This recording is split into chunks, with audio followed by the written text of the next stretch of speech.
Jadi ada majelis taklim, ada majelis zikir, malaikat datang dan ngumpul di situ.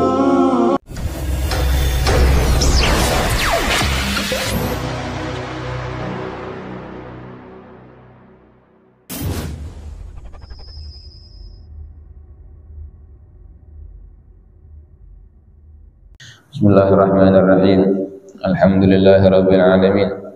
Wassalatu wassalamu ala habibi rabbil alamin, sayyidina wa habibina wa syafi'ina wa nuri qulubina nabiyyina Muhammadin wa ala alihi wa sahbihi ajma'in, wa la hawla wa la quwwata illa billahil aliyyil azim. Subhanaka la ilma lana illa ma 'allamtana innaka antal alimul hakim. Rabbi shrah li sadri wa yassir li amri wa hlul 'uqdatam min lisani yafqahu qawli bi rahmatika ya arhamar rahimin. Nawaitu ta'alluma wa ta'lim wa tadhakkura wa tadhkir wa naf'a wal intifa' wal ifadata wal istifadah wal hatha ala tamassuk bi kitabillah wa sunnati rasulillah wa du'a ila al-huda wa dilala ala al-khair ibtigha'a mardatillah wa thawabihi wa qurbihi min Allah ta'ala. Nawaitu ma nawabihi as-salafus salih. Faqala mu'allif rahimahullah wa nafa'ana bihi wa bi'ulumihi fid darin amin. Wa rawal A'mash an Abi Salih an Abi Hurairah wa Abi Sa'id al-Khudri anhu sallallahu alaihi wasallam annahu qala inna lillahi azza wa jalla malaikatan sayyahina fil ard fadlan an kuttabin nas fa idza wajadu qauman yadhkuruna Allah azza wa jalla tanadaw halummu ila bughiyatikum fayaji'un fayahufuna bihim ila sama'id dunya fayaqulu Allah tabaraka wa ta'ala ayya shay'in taraktum ibadi yasna'un fayaqulun taraknahum yahmadunaka wa yumajjidunaka wa yusabbihunaka fayaqulu ta'ala wa hal ra'awni fayaqulun la fayaqul jalla jalaluhu kaifa law ra'awni fayaqulun law ra'awka lakanu ashadda tasbihan wa tahmidan wa tamjida fayaqulu lahum min ayyi shay'in tata'awwadun fayaquluna minan nar fayaqulu ta'ala wa hal ra'awha fayaqulun la fayaqulu Allah azza wa jalla wa fa kaifa law ra'awha fayaqulun law ra'awha lakanu ashadda haraban minha wa ashadda nufura fayaqulu Allah azza wa jalla wa ayya shay'in yadlubun fayaqulun al-jannah fayaqulu ta'ala wa hal ra'awha fayaqulun la fayaqulu ta'ala fa kaifa law ra'awha fayaqulun law ra'awha lakanu ashadda 'alaiha hirsan fayaqulu jalla jalaluhu fa inni ushhidukum anni qad ghafartu lahum fayaqulun kana fihim fulanun lam yuridhum innama jaa lihajah fayaqulu Allah azza wa jalla humul qaum la yashqa bihim jalisuhum. Insyaallah. Ini ada satu hadis yang panjang yang menerangkan tentang, masih kita membahas tentang keutamaan hadir majlis ta'lim ya. Nah, ini diriwayatkan oleh Imam A'mash bin Abi Saleh dari Sayyidina Abu Hurairah dan juga dari Sayyidina Sa'id al-Khudri radhiyallahu anhum dari Rasulullah sallallahu alaihi wasallam. Rasulullah sallallahu alaihi wasallam bersabda, sesungguhnya Allah subhanahu wa ta'ala, Allah azza wa jal itu memiliki malaikat yang setiap hari keliling di bumi ya, selain malaikat yang mencatat amal baik dan amal buruk. Malaikat ini fa idza wajadu qauman yadhkurunallaha azza wa jal, kalau mereka mendapatkan satu kaum yang berzikir, yang dalam berzikir kepada Allah Subhanahu wa taala, kepada Allah Azza wa Jalla, tanadau halummu ila bughyatikum. Mereka saling saling memanggil, ya. Ini nih tujuan kalian. Jadi kan tadi malaikat itu memang tujuannya Allah tugaskan di bumi ini untuk mencari majlis-majlis zikir. Kalau udah dapat ada satu kaum yang dia dalam keadaan berzikir kepada Allah Subhanahu wa taala, saling manggil dia. Nih, ada majlis zikir. Fayaji'un, ya, maka malaikat itu datang ke majlis tersebut. Fayahufuna bihim ila sama'i dunya, dan mereka berkumpul bahkan sampai ke langit dunia. Ya. Jadi ada majlis taklim, ada majlis zikir, malaikat datang dan ngumpul di situ. Ya. Makanya orang yang ngajar, habaib atau ustadz atau yang lainnya nggak menghiraukan dia mau yang hadir berapa orang, nggak mau ngirain, nggak apa-apa ya. Mau yang hadir majlis taklim itu banyak atau sedikit, nggak apa-apa ya. Kenapa? Karena tahu Allah nggak lihat dari jumlah banyak atau sedikitnya, dan bahkan yang nggak kelihatan yang hadir itu banyak, ya. Mau yang hadir sedikit atau banyak, tapi malaikat udah pasti hadir. Mau di mana aja majlis taklim tersebut, mau di masjid, mau di rumah, mau di mana aja, mau di mana tempat ada majlis taklim, ada majlis zikir, di situ ada malaikat. Dan di sini dikatakan malaikah, ya, bukan malak, bukan satu malaikat, tapi malaikat banyak. Dan yang nggak tahu jumlahnya para malaikat itu kecuali Allah. Malaikat yang kita ketahui kan, yang wajib kita ketahui ada 10. Tapi selain yang 10 tersebut itu ribu, bahkan triliunan malaikat yang kita nggak ketahui. Nah, ini diantaranya ada malaikat-malaikat yang memang Allah tugaskan untuk cari majlis-majlis atau perkumpulan-perkumpulan yang di situ sedang mengingat Allah Subhanahu wa taala. Kalau udah dapat, pada datang ke malaikat ke majlis tersebut, ya, ke perkumpulan tersebut. Kemudian fayaqulullahu tabaraka wa taala, Allah bertanya sama malaikat ini ketika selesai majlis taklim, ya, malaikat ini datang kepada Allah Subhanahu wa taala melaporkan, ya, apa yang didapatkan di bumi. Allah Subhanahu wa taala mengatakan, bertanya kepada para malaikat, ayya syai'in taraktum ibadi yasna'un. Kamu meninggalkan hamba-hambaku itu dalam keadaan apa? Ya, ini satu kebanggaan bagi kita kalau kita disebut hamba, ya, kalau kita disebut hamba oleh Allah Subhanahu wa taala. Karena peristiwa Isra Mi'raj aja Nabi Muhammad SAW itu disebut dengan panggilan hamba, ya. Kalau Nabi Muhammad udah langsung diakuin oleh Allah Subhanahu wa taala. Kalau kita kan sekarang masih baru ngaku-ngaku hambanya Allah, ya, tapi belum ada pengakuan tapi semua memang kita adalah hambanya. Dan makom, jabatan, kedudukan hamba ini luar biasa. Makanya Allah panggil Nabi Muhammad dalam Isra Mi'raj itu subhanalladzi asra bi 'abdihi, dengan hambaku. Hamba yang paling dicintai oleh Allah Subhanahu wa taala itu adalah Nabi Muhammad SAW. Nah, ini Allah Subhanahu wa taala nerima laporan, bertanya sama malaikat, kamu tinggalin hamba-hambaku di bumi itu dalam keadaan apa dia? Ada satu cerita, orang banyak maksiat, dia udah nggak ada ini, dah pokoknya hidupnya tuh dipenuhi dengan kemaksiatan. Malaikat nyampein ya sama hamba ini nih, hei fulan, ente banyak maksiatnya, tempat ente di neraka. Ya, Allah bilang, Allah sebut nama ente, ente bakalan masuk ke dalam neraka. Kalau kita digituin kan, waduh, masuk neraka nih.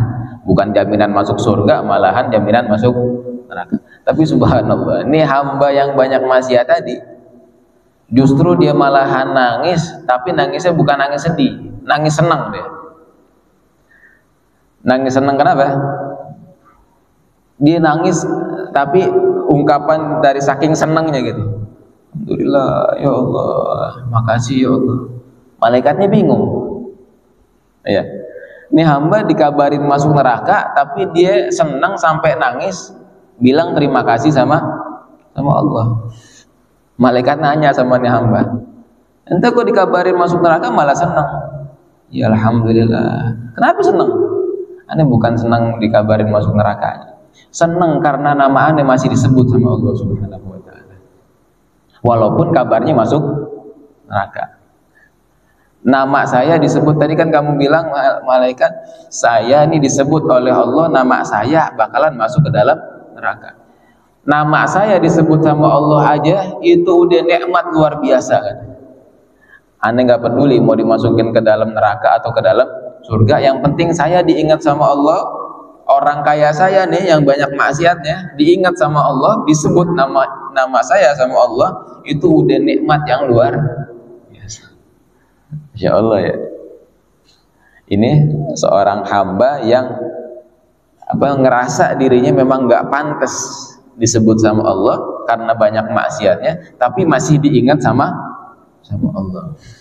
Insya Allah. Ini orang yang banyak maksiat tapi dia tahu bagaimana cara bersyukur kepada Allah. Insya Allah. Ya, dari cerita ini nih, Insya Allah, ini hamba yang banyak maksiatnya aja dia disebut sama Allah, bersyukur walaupun mau dimasukin ke dalam neraka. Kita kurang bersyukur apa coba? Insya Allah. Kita nggak bangga gimana gitu ya. Dia banyak maksiat, kita ditakdirkan oleh Allah lisan kita masih bisa nyebut nama Allah. Dan kemarin kita katakan di hadis, kita berkumpul itu dibanggakan sama Allah. Berkumpul di majelis taklim, kita sebut nama Allah, kita zikir sama nama Allah, itu kita dibanggakan, bukan disebut termasuk ahli neraka, bukan, tapi dibanggakan oleh Allah Subhanahu wa ta'ala. Nikmat banget ya. Ini kadang-kadang nikmat yang nggak kita sadarin ya, nikmat yang mungkin kita lupa karena memang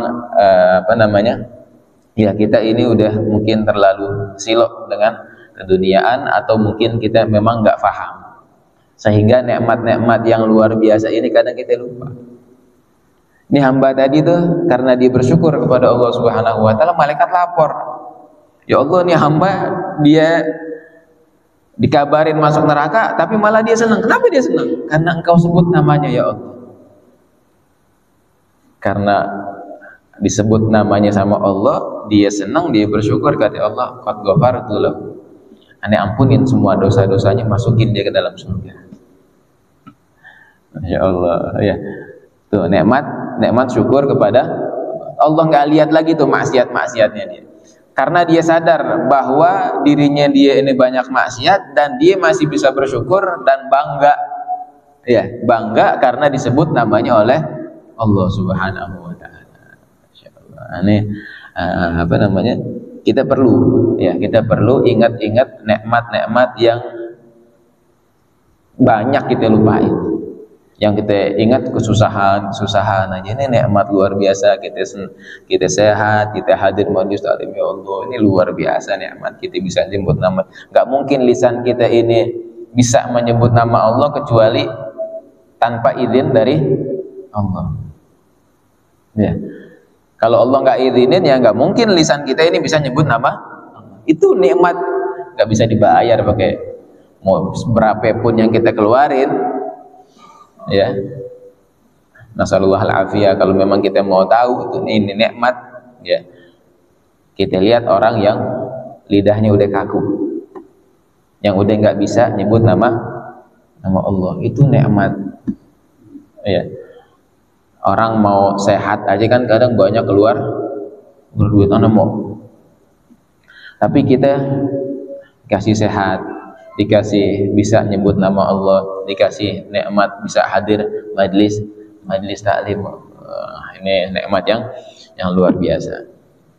Nah, dari pelajaran tadi itu dari hamba yang banyak maksiat karena dia masih bersyukur kepada Allah Subhanahu wa taala, dia bangga disebut namanya oleh Allah Subhanahu wa taala, diampuni dosa-dosanya. Kita berharap juga. Ya, kita berharap ya Allah, alhamdulillah. Alhamdulillahnya kita aja itu butuh dengan alhamdulillah lagi ya. Alhamdulillah. Nah, kita ngucapin alhamdulillah ini butuh kita syukurin.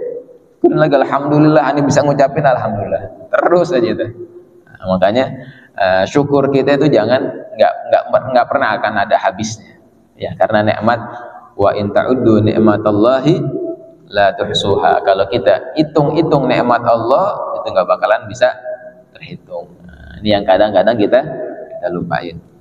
Nah, kalau seandainya orang tadi yang banyak maksiatnya dia ingat kepada Allah, sadar dirinya banyak maksiat dan dia bangga disebut namanya oleh Allah Subhanahu wa taala, maka mudah-mudahan begitu juga kita, mudah-mudahan Allah ampuni juga dosa-dosa kita.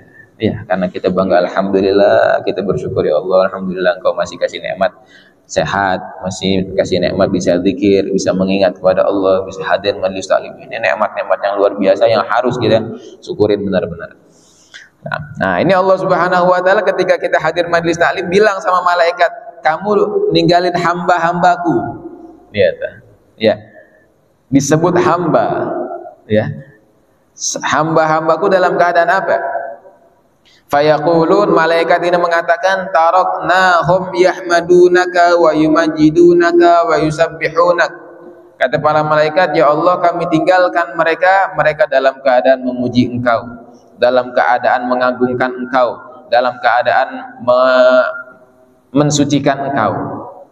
Kita di sini alhamdulillah kita tadi memuji Allah ya, kita baca wirdul latif yang luar biasa, semua doa udah ada di situ, udah komplit ya. Nah, kita puji Allah, kita muliakan Allah, kita sucikan Allah Subhanahu wa taala. Kan di wirdul latif tadi ada alhamdulillah ya kan, ada mengagungkan Allah, ada subhanallah, semuanya tadi udah ada di situ. Kata malaikat ini laporan kepada Allah, saya tinggalkan mereka semua dalam keadaan mereka memujimu, mereka mengagungkanmu, mereka mensucikanmu. Fayaqulu ta'ala wa hal ra'auni. Kata Allah Subhanahu wa taala, apa mereka melihat saya? Kok bisa mereka itu memuji saya? Mereka mengagungkan saya, mereka mensucikan saya, apa mereka ngelihat saya? Fayaqulun, kata malaikat, la, enggak, kita enggak ngelihat Allah kan, dan enggak mungkin kita di dunia ini bisa ngelihat Allah, enggak mungkin. Fayaqulu jalla jalaluh, maka Allah Subhanahu wa taala mengatakan, kaifa law ra'ani, bagaimana nanti kalau seandainya di surga mereka melihatku ya. Fayaqulun law ra'auka lakanu ashadda tasbihan wa tahmidan wa tamjida. Kalau seandainya mereka melihatmu wahai Allah, mereka pasti akan lebih mensucikan, memuji dan mengagungkan Engkau wahai Allah. Ya, kita kan nggak ngelihat Allah. Kalau seandainya kita ngelihat Allah, dan bahkan nanti di surga itu nikmat yang paling luar biasa, melebihi nikmat-nikmat surga yang lainnya ketika kita bisa memandang Allah Subhanahu wa taala. Tapi jangan dibayangin sekarang wajahnya Allah gimana ini ya, jangan. Mukhalafatun lil hawadith. Allah itu berbeda dengan makhluknya. Dan nikmat nanti ya di surga itu paling nikmat adalah bisa bertemu dengan Allah Subhanahu wa taala. Fayaqul,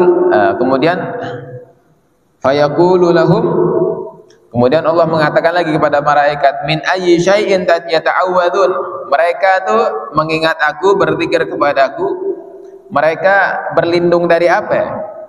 Iya.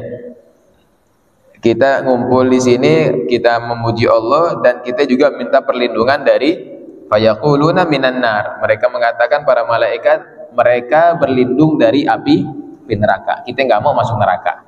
ya kan? Fayaqulu ta'ala, Allah Subhanahu wa taala mengatakan wa hal ra'auha, apakah mereka melihat neraka? Kenapa kita berlindung dari neraka sekarang? Kita udah pernah lihat neraka belum? Belum pernah ya. Tapi kita dengar cerita-cerita, dengar hadis-hadis, dengar ayat-ayat Allah yang menerangkan tentang neraka. Oleh karena itu kita berlindung dari api neraka. Fayaqulun, maka malaikat mengatakan, la, mereka enggak ngelihat neraka ya Allah. Fayaqulullahu azza wa jal, fa kaifa law ra'auha. Allah Subhanahu wa taala, Allah azza wa jalla itu mengatakan, bagaimana kalau seandainya mereka melihat neraka?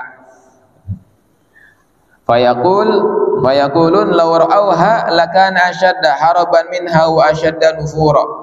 Kalau seandainya mereka melihat neraka, mereka pasti akan lebih lagi meminta untuk berlindung dari neraka dan dijauhkan dari neraka. Kalau Rasulullah kan termasuk dari linuriyahum min ayatina, ya, lagi Isra Mi'raj kan diliatin semuanya tuh, surga neraka diliatin, ya. Ketika Rasulullah melihat surga, Rasulullah senang. Ketika melihat neraka, Rasulullah sedih. Kan banyak tuh ceritanya tuh, yang Rasulullah dikasih lihat neraka. Ada orang yang ada umatnya lagi yang mecahin kepalanya, ya, dipecahin kepalanya sendiri, berdarah-darah tuh kepalanya, tapi nggak mati. Namanya di neraka nggak ada yang mati. Mati kan cuma di dunia aja nih gitu.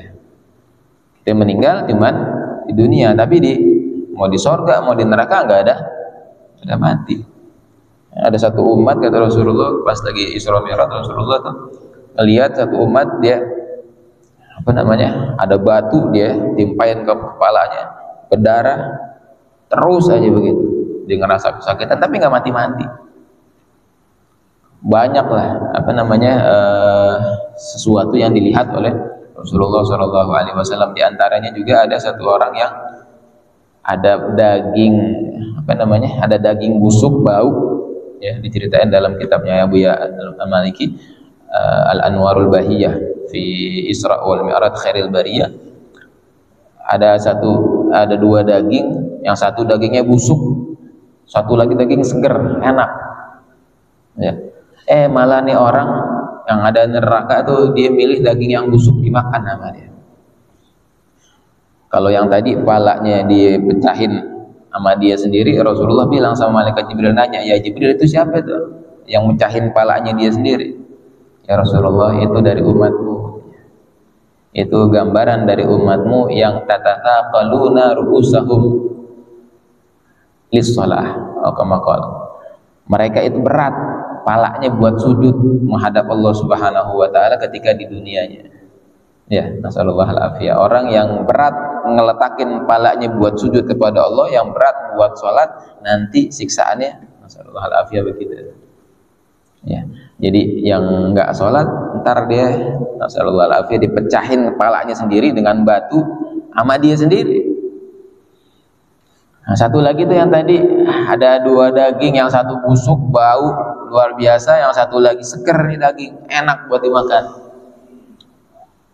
Malah dia pilih daging yang busuk dia makan tuh. Sallallahu alaihi. Itu siapa itu ya Jibril? Itu dari umatmu. Apa yang dia lakukan di dunia? Dia lebih memilih sesuatu yang haram daripada sesuatu yang halal. Istrinya di rumah halal, dia nyarinya yang haram. Ya, karena kan banyak begitu ya. Pulang ke rumah sama istri kagak nafsu. Ya, keluar matanya jelalatan kemana-mana. Dia lebih suka yang busuk, daging yang busuk daripada daging yang segar. Nasallallahu alafiyah. Itu gambaran ya, Rasulullah itu diperlihatkan semuanya. Mudah-mudahan kita diselamatkan oleh Allah Subhanahu wa taala. Ya. Banyak gambaran-gambaran di situ. Pas ngelihat yang ada di neraka itu, ini kan luar biasa siksaan-siksaannya yang Allah kasih itu buat orang-orang yang ada di neraka. Rasulullah sedih. Nah, begitu juga kita berlindung dari api nerakanya Allah Subhanahu wa taala, karena begitu pedih banget siksaannya. Makanya kita berlindung kepada Allah. Nah, malaikat ditanya, mereka ngelihat neraka emang? Enggak, mereka nggak ngelihat neraka. Gimana kalau seandainya mereka melihat neraka? Mereka ini bakalan lebih lagi minta perlindungan dari nerakanya Allah Subhanahu wa taala. Fa yaqulullahu azza wa jalla wa ayya syai'in yatlubun. Terus mereka sebenarnya minta apa yang ngumpul itu? Ya, kata Allah Subhanahu wa taala bilang sama para malaikat, malaikat mengatakan ya fa yaqulun al jannah. Mereka minta surgamu wahai Allah. Mereka berlindung dari api neraka dan kita minta surganya Allah. Fa yaqulullahu taala, Allah Subhanahu wa taala mengatakan wahal ra'auha. Apakah mereka melihat surga? Kita kan minta surga. Ya, kita pernah lihat surga kan? Pernah. Rasulullah yang udah, ya di surga itu ada nikmat, ma la ainun ra'at wala udhunun sami'at wala khatara ala qalbin bashar. Surga enggak pernah dilihat oleh mata, enggak pernah didengar oleh kuping, enggak pernah terlintas dalam hati manusia. Kalau dia pernah ngebayangin surga ini begini, lebih dari itu. Ya, kenikmatan surga itu luar biasa. Ya Allah. Mereka minta surga. Enggak pernah ngelihat surga tapi mereka minta surga. Fayaqulun la, mereka enggak pernah ngelihat surga. Fayaqulu ta'ala, Allah Subhanahu wa taala berfirman lagi, fa kaifa law ra'auha, bagaimana kalau seandainya mereka melihat surga? Fayaqulun law ra'auha lakan ashadda 'alaiha hirsan. Kalau seandainya mereka melihat surga, pasti mereka akan lebih lagi menginginkan surga. Nah, terakhirnya nih, Masya Allah. Fayaqulu jalla jalaluh, Allah Subhanahu wa taala yang maha tinggi, yang maha mulia mengatakan, fa inni ushidukum, malaikat saksiin, ya, wahai para malaikatku saksikanlah, inni qad ghafartu lahum, aku telah mengampuni mereka semua. Ya Allah. Nih, hadir di majlis taklim, apa namanya, kita memuji Allah, kita nggak pernah ngelihat Allah. Ini dialog Allah sama malaikat, nih ngomongin siapa ini? Ngomongin kita ya, ngomongin orang yang hadir majlis. Kebanggaan mana lagi tuh yang kita cari? Ya, kita diomongin sama orang soleh aja nih. Oh si fulan, Masya Allah nih orangnya baik begini, soleh dia, itu luar biasa bangganya tuh ya.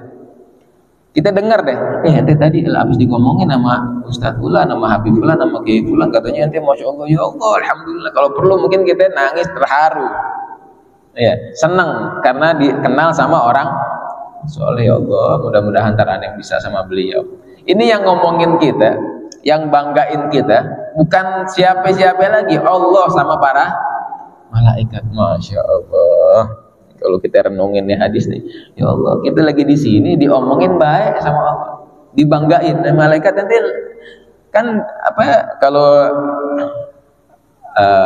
kalau cara kita, kalau inian kita kan, Allah nanya sama malaikat, tadi di bumi ngelihat apa? Oh, ngelihat hamba-hambamu ya Allah, dia lagi zikir, dia lagi ini, semuanya.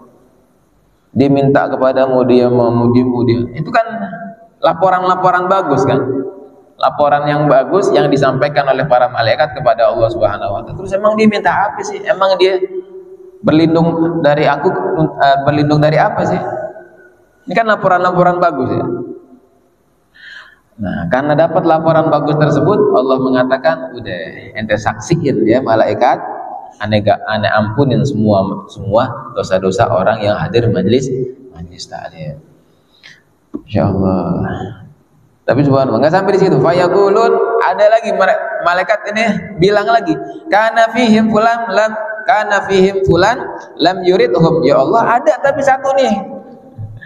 Ada yang hadir majlis taklim, dia nggak sengaja hadir majlis taklim. Ya, dia hadir tapi bukan niatnya buat hadir majlis taklim. Kalau ada juga nih yang begini nih. Ya, malaikat tahu tuh apa yang ada dalam isi hatinya tuh. Ya. Inna ma ja'a li hajah, dia datang karena ada hajat aja. Wah enak nih taklim subuh, ada kopinya nih. Pada pagi-pagi dapat kopi, datang ke sini dah. Iya. Oh ini ada hajatnya sama dia nih. Ntar ini mau, biasanya dia hadir majlis taklim, ada datang aja dah. Karena pengen ketemu sama dia, bukan pengen hadir majlis. Oh ini ada utang dia nih. Iya.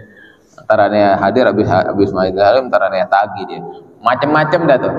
Macam-macam maksudnya dia, tujuannya dia hadir majlis taklim tapi bukan karena Allah. Tapi lihat coba, Malaikat laporan begitu sama Allah. Ya Allah, malaikat protes nih. Kalau yang lain yang ikhlas itu memang udah pantas dan kau ampunin pantas. Tapi kata malaikat ada satu orang ada ya, berapa dan nih fulan di sini apa bukan apa namanya nakirah ya, artinya siapa aja. Ada si seseorang yang datang dia bukan niat hadir majelis taklim tapi buat hajatnya dia. Fayaqulullahu azza wa jalla, maka Allah Subhanahu wa taala mengatakan, ini enggak apa-apa malaikat, humul qaum la yashqa bihim jalisuhum. Mereka adalah satu kaum yang enggak bakalan sengsara, yang enggak bakalan celaka karena mereka duduk bersama mereka. Ya, artinya walaupun hajatnya kurang bagus, karena dia hadir majelis taklim tetap diampunin oleh Allah Subhanahu wa taala. Insyaallah. Tapi memang pahalanya beda ada ya. Yang ikhlas sama yang enggak ikhlas pahalanya beda, tapi enggak dikecewain sama Allah. Tetap mudah-mudahan dosanya diampunin oleh Allah. Ini yang niat enggak bagus aja, yang niat bukan hadir majelis taklim aja diampunin oleh Allah, apalagi yang Masya Allah, ini hadis panjang yang luar biasa ya, yang luar biasa, yang nerangin sama kita tuh kalau kita resepin, ya Allah benar-benar nikmat ini nih, kita tuh kufur nikmatnya banyak banget berarti ya. Yang kita lihat tuh cuman dengan kacamata apa? Penglihatan kita doang. Ya Allah, ini susah ya Allah, ini nggak punya ini, nggak punya apa namanya? Itu kan apa namanya? Dan nikmat-nikmat yang gede ini, yang besar itu kadang kita lupa. Hadir majelis taklim ini nikmat luar biasa. Kita bisa nyebut nama Allah itu nikmat luar biasa. Kita bisa ingat sama Allah, kita bisa zikir, apalagi kalau zikirnya kita ingat sama Allah, kita dalam keadaan nikmat gitu. Tuh bukan semua orang dapat. Ya. Kalau apa namanya? Kalau nikmat-nikmat yang kelihatan sama mata bisa aja didapetin sama siapa aja. Tapi kalau nikmat buat dekat sama Allah, dekat sama Nabi Muhammad, ini orang-orang yang memang Allah kehendaki kebaikan. Insyaallah. Nah, ini satu hadis yang ini aja nih, yang lumayan, Masya Allah. Mudah-mudahan kita selalu bersyukur kepada Allah Subhanahu wa taala, kita bisa selalu ingat sama Allah Subhanahu wa taala, kita jadiin syukur kita itu nikmat yang Allah bukain hati kita tuh, oh ini nikmat yang luar biasa nih. Ya, jangan kita silau sama nikmat-nikmat yang kecil, tapi nikmat yang besar ini kita lupain. Ya, sehingga kita alhamdulillah terus deh mulut kita ini alhamdulillah bisa sholat, alhamdulillah hadir majelis taklim, alhamdulillah bisa sholawat, alhamdulillah bisa nyebut namanya Allah. Itu nikmat yang luar biasa. Mudah-mudahan kita istiqomah ya, kita istiqomah terus bisa mengingat Allah, bisa ingat Nabi Muhammad SAW, bisa ingat kepada Allah, ingat kepada Nabi Muhammad SAW, nikmat hadir majelis taklim. Amin amin ya rabbal alamin. Nah, mungkin ada yang mau ditanyain dulu sebelum kita terbit 5:57 jam 6 sekarang pas. Ada yang mau ditanyain dulu mungkin? Alhamdulillah. Nah, ada yang mau ditanyain dulu? Bismillah. Ya Pak.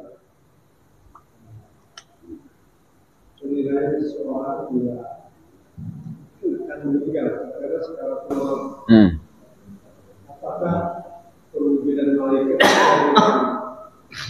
amal ibadah jenazah atau katakanlah calon jenazah sesuai dengan amal ibadah? Iya. Nah, Allah Subhanahu wa taala berfirman, fa idza balagatil hulqum wa antum hina idzin tanzurun. Fa idza balagatil hulqum, kalau seandainya roh ini udah nyampe di sini nih, fa antum hina idzin tanzurun, maka ketika itulah kita ngelihat sesuai dengan amal kita. Ya. Makanya nasallallahu al-afiyah, ada orang yang ketakutan di dalam, dia meninggal dalam keadaan ketakutan karena memang yang dilihat itu, yang samping-sampingnya nggak ngelihat. Ya, itu dia yang paling ditakutkan oleh wali-walinya Allah, oleh orang-orang yang dekat sama Allah, orang yang dicintai sama Allah, itu orang-orang soleh. Ini doang. Makanya nggak ada di dalam hatinya tuh ngecilin orang, dia sombong, dia merasa lebih dari orang, karena belum tahu meninggalnya dalam keadaan apa. Ya. Kalau seandainya pas dia amal-amalnya bagus, amal-amalnya mulia, ketika dia meninggal, ya yang dilihatin yang pernah dia lakuin. Ya. Wah, dia pas semasa hidupnya mungkin dia hadir majelis. Kan tadi tuh janji-janjinya Allah pas hadir majelis taklim tuh, atau yang sholat, kan ada tuh yang sholat 12 rakaat qobliyah ba'diyah yang rawatib itu dikatakan man shalla itna asyara banallahu masjidan banallahu baitan fil jannah. Ya, siapa orang yang sholat rawatib, ada kan yang qobliyah ba'diyah tuh, kan udah dijelasin nih pas lagi pelajaran fikih ya. Dia sehari sholat sunnah 12 rakaat yang ba'diyah, qobliyah sama ba'diyah itu ya, qobliyah subuh 2, qobliyah zuhur, qobliyah asar ya, ba'diyah maghrib sama qobliyah sama ba'diyah isya, itu Allah bangunin rumah di surga. Berkat amalan-amalan ini Allah tampakin, nih tempat ente nih di surga nih, ini tempat ente kalau dia amal-amalnya bagus. Tapi kalau kagak ada amal-amal yang bagus begitu, bahkan belum diampunin oleh Allah Subhanahu wa taala, ngeri ya. Dan dalam keadaan begitu, dia dalam keadaan sendiri takut ya, dalam keadaan ketakutan, dan malaikat juga. Makanya nasallallahu alaihi orang yang meninggal yang dipanggilkan dalam Quran ya ayatuhan nafsul mutmainnah ya, wahai nafsu yang tenang. Ini yang meninggalnya tuh enak gitu. Tapi sebaliknya gini dah logikanya, ketika kita nitip barang sama orang ya, barang itu pas balik lagi dalam keadaan mulus, kan ngasihinnya enak ya. Nih titipan nenek, titipan antum nih dalam masih bagus nih. Tapi pas lagi kita balikin dalam keadaan nggak bagus, gimana tuh perasaan? Takut nih. Gitu juga tuh. Ruh yang Allah titipin sama kita, badan jasad yang Allah titipin sama kita itu pas lagi lahir, yuladul kullu mauludin yuladu alal fitrah. Setiap bayi yang terlahir dia dilahirkan dalam keadaan suci. Kita lahirnya dalam keadaan suci. Nah, mau balik lagi sama Allah, nggak taunya udah kotor, gimana nggak takut? Ya, pasti bakalan dimintain pertanggung. Kan ente aneh ciptaan dalam keadaan suci, kok balik-balik kotor sih? Demek begini, dekil, bau.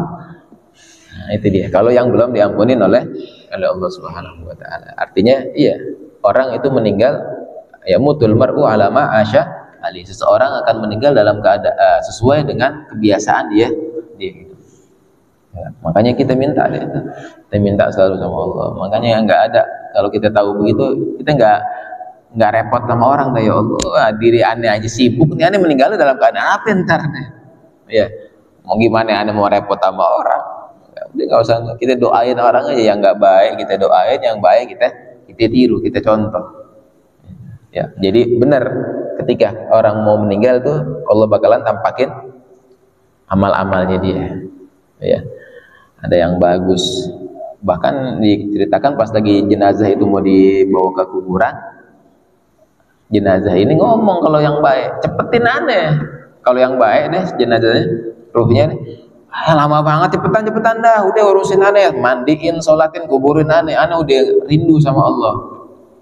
Ya, aneh udah mau ketemu sama Allah Subhanahu wa taala. Tapi kalau rohnya ini, jasad jenazahnya ini buruk, ngejerit dia, kita nggak dengar aja. Bahkan dikatakan yasma'una kullah illal, semuanya ngedengar, semua makhluk ngedengar kecuali kita manusia nggak dengar. Jeritan tuh jenazah yang mau dibawa ke kuburan, semuanya dengar, kita doang manusia kagak dengar. Apa jeritannya? Ente mau bawa kemana aneh? Ntar dulu tungguin, aneh belum siap. Ya, aneh masih banyak dosa, masih ngejerit, tapi tetap dibawa. Nggak ada, udah kagak ada penyesalan lagi, udah nggak ada taubat lagi, udah kagak ada dia. Dan dia sendiri yang bakalan nyesal ketika itu. Nah, jadi gitu ya. Makanya ya Allah, kalau kita ingat begitu udah deh. Ya Allah, apa lagi sih yang kita yang kita harapin gitu, yang kita cita-citain. Makanya cita-cita tertinggi kita itu adalah husnul husnul khatimah itu cita-cita yang mulia. Gimana caranya kita meninggal dalam keadaan bagus? Ya, kalau kita kan sekarang sering gimana nih hidup enak, nah, kan ada perkataan gitu. Gimana nih kita sekarang biar hidup enak? Nggak pernah kita mikirin gimana caranya mati enak. Ya, mati kita dalam keadaan apa? Mati kita enaknya gimana? Ini kan kalau sekarang kita hidup enaknya kayak gimana ya? Nggak pernah kita mikir mati aneh enaknya kayak gimana nih? Dalam keadaan apa?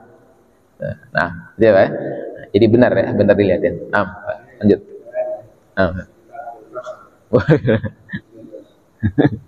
Definisi ijma ulama. Ijma. Definisi ijma ulama. Dan kalau dari definisi ulama itu ulama mana yang perlu kita ikuti? Dua itu definisi ijma ulama mana yang perlu kita ikuti. Terus apa? Jadi ketika ijma ulama itu tidak kita ikuti.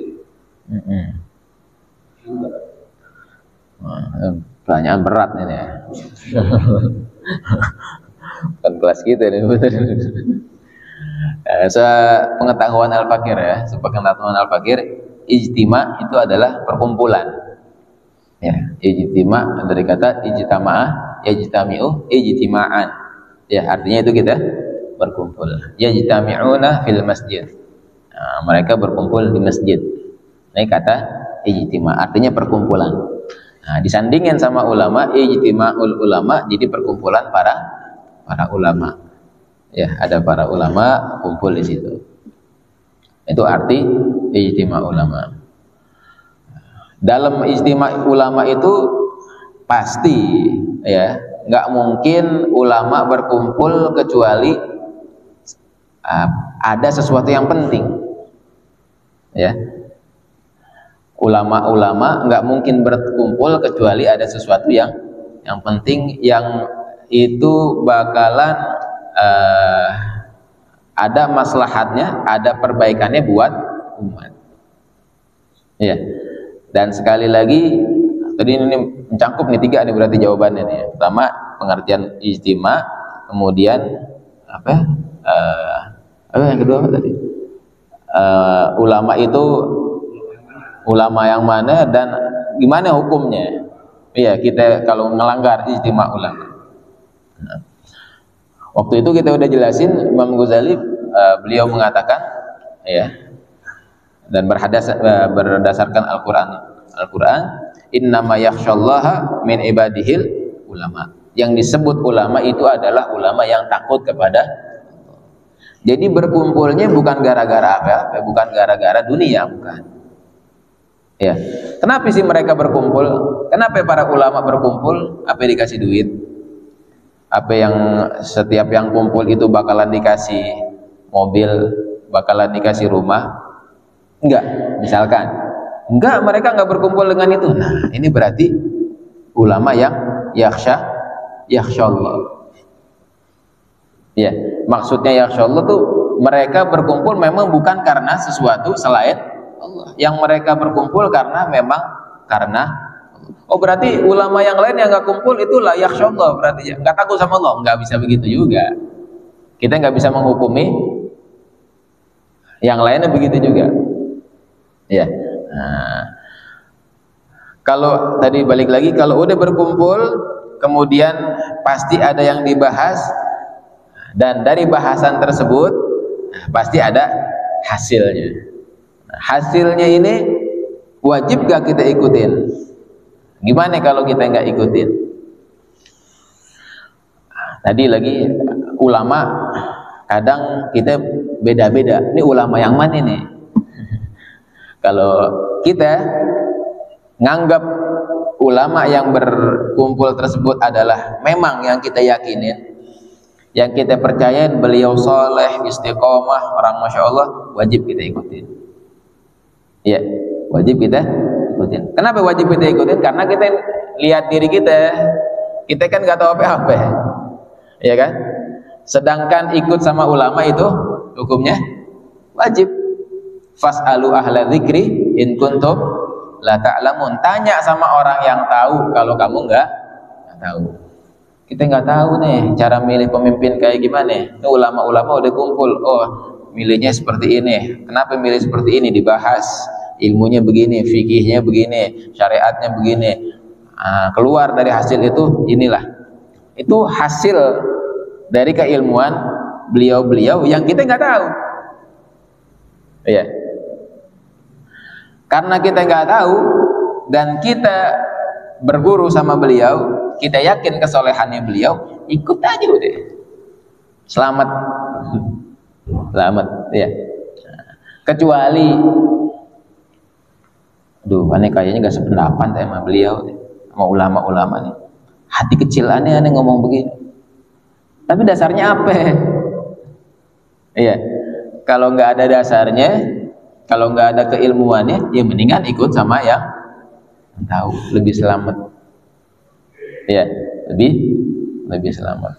Nah, artinya dari pertanyaan ini, arti ijtima berkumpul, ya, kemudian apa namanya, hasil ijtima ulama tersebut kalau kita yakin, ya, ulama apa ya, ulama yang mana dulu tadi, ulama singkatnya, kalau kriteria Imam Ghazali itu ulama yang dimaksud ulama akhirat itu adalah tujuannya bukan tujuan dunia, ya, tujuannya dia bawa umat untuk bisa dekat kepada Allah. Nah, kemudian yang ketiga, hasil ijtima ulama tersebut ketika kita yakin, ya, ulama ini istiqomah, ulama ini masya Allah, ulama ini soleh, ikut sama ulama, maka hukumnya wajib.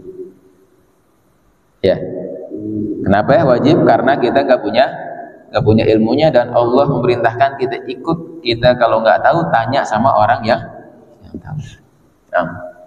Nah, nanti soalnya ada cabangnya lagi. Persepsi orang seperti apa ya? Oh enggak, menurut aneh ulama aneh yang kayak gini. Ya itu pendapat masing-masing beda nggak apa-apa. Ya, itu bukan ulama aneh yang ini ya nggak apa-apa. Beda madhab aja nggak apa-apa. Empat-empatnya ulama, ya kan? Imam Syafi'i, Imam Malik, semuanya ulama. Ya, jadi tetap menurut keyakinan kita istikharah. Kalau memang kita bisa istikharah, kita menurut aneh ini ulama aneh yang ini masya Allah, tapi tanpa menjelek-jelekan yang lainnya.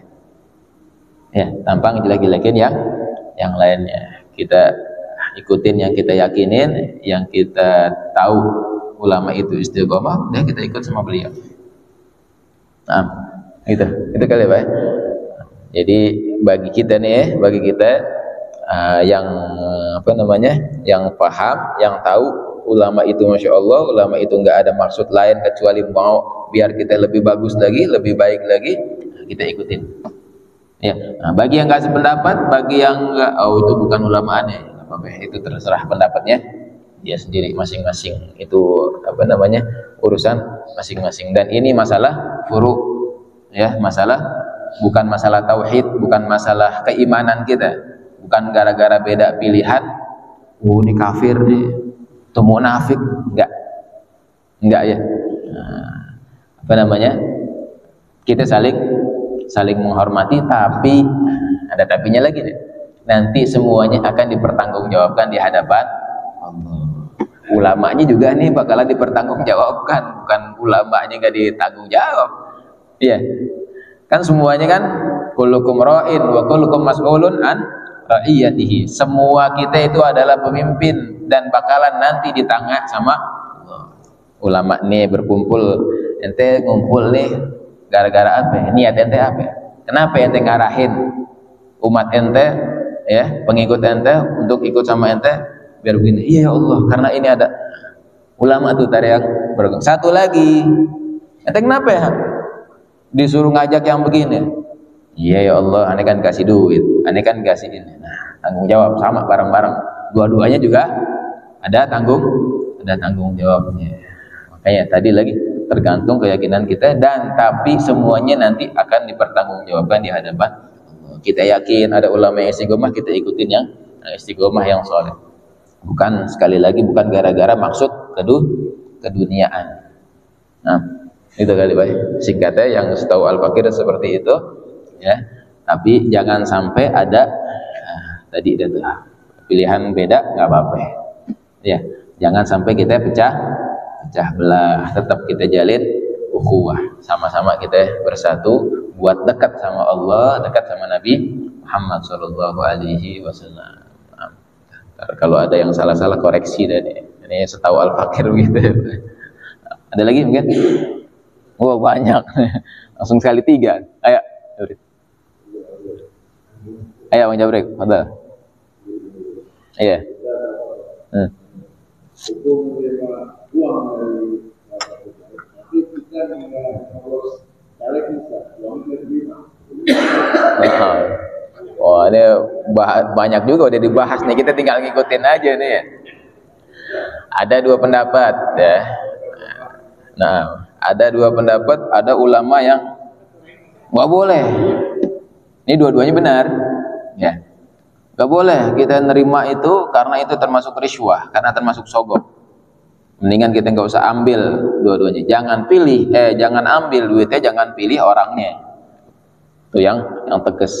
Kenapa jangan diambil duitnya, jangan pilih orangnya? Ya udah jelas-jelas, ngapain kita pilih dia? Iya, belum jadi aja udah berani nyogok udah. Kalau menurut ulama yang satu nih, ya tegas. Udah nggak usah diambil, apalagi orangnya jangan pilih dah. Yang begitu ngapain kita pilih? Ngapain kita pilih? Iya. Ntar yang ada buat balik modal. Udah keluar segini nih, ntar harus balik modal, bahkan dia nyari untung. Nah, itu bukan pemimpin yang bagus. Ya, dalam Islam yang mari kita katakan pemimpin dalam Islam itu nggak nyodorin diri dia. Ya, memang dia diajuin sama.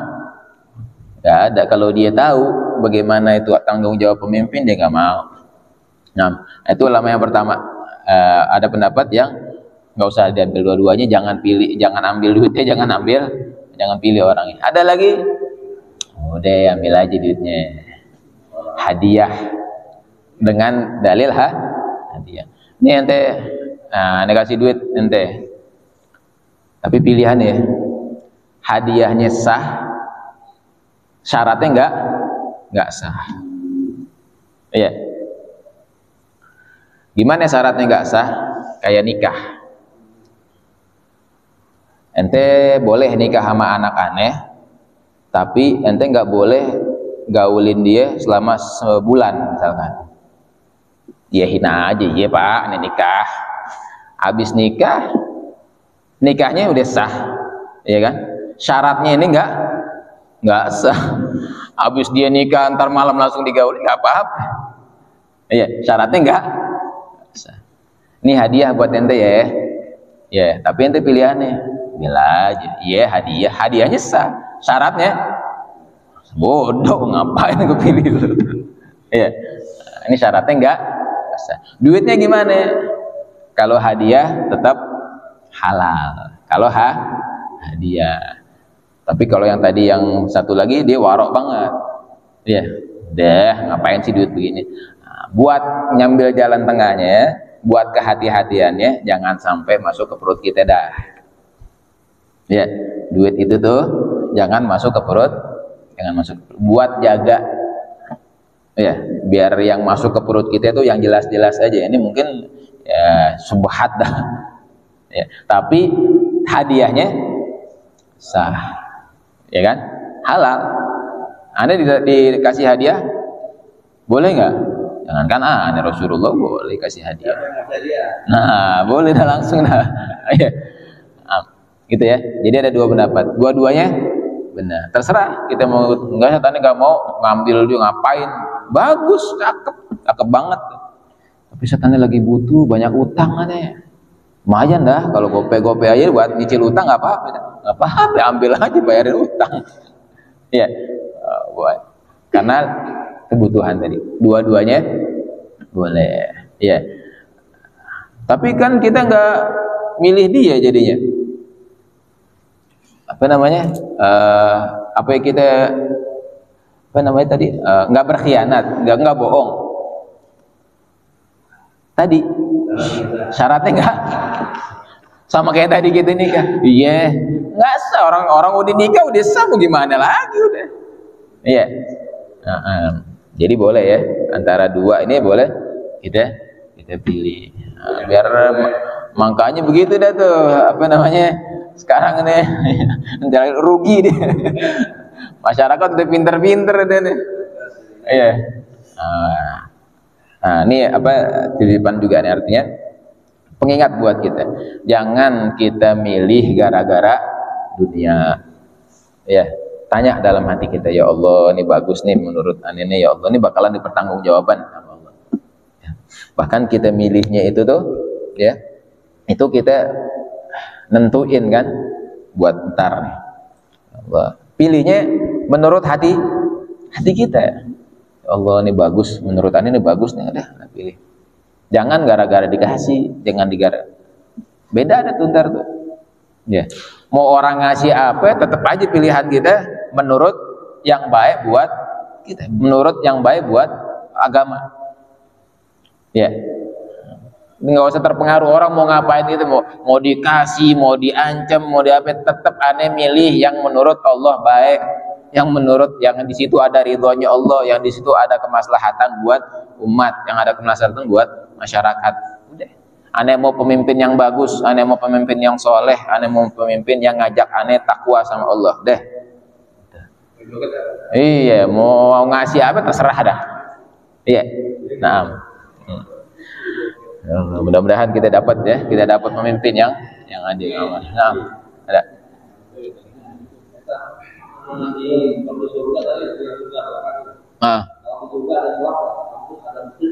Oh iya. Oh, banyak nih pertanyaan 3 nih berarti. Di surga ada masjid nggak? Di surga ada apa lagi? Ada istiqlal nggak? Ada istiqlal? Ada apa lagi tadi? Sholat. Nah, di surga ada masjid, ada sholat sama orang tua ya. Di surga semuanya ada. Mau masjid, mau apa semuanya ada. Ya, yang kita minta itu semuanya ada. Sholat ada nggak? Boleh kita sholat, tapi nggak bukan wajib. Iya, nggak wajib. Udah nggak ada kewajiban di surga. Kok kita sholat nikmat? Karena kenikmatan.